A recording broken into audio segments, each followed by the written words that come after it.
নতুন ক্রিমিনাল আইন বিষয়ে একদিনের সেমিনার অনুষ্ঠিত হল সাবরুম নগর পঞ্চায়েত কনফারেন্স হল। উক্ত সেমিনারে উপস্থিত ছিলেন সাবরুম নগর পঞ্চায়েতের চেয়ারম্যান রমা পোদ্দার দে, প্রাক্তন বিধায়ক শঙ্কর রায়, সাবরুম থানার OC Apu Das, vice chairman Dipak Das, সমাজসেবী শান্তিপ্রিয় ভৌমিক সহ সমাজের বিভিন্ন অংশের জনগণ নতুন আইনের ব্যবহার, সুবিধা অসুবিধা বিষয় নিয়ে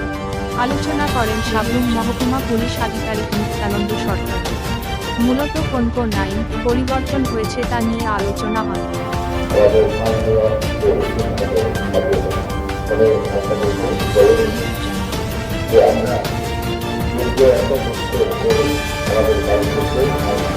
পরিবর্তন করে আমরা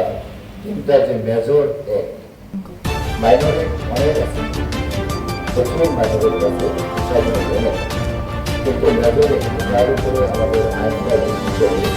এই চিন্তা আমাদের পরিবর্তন হয়েছে ডিসেম্বর মাসে 2023 সালে, যেটা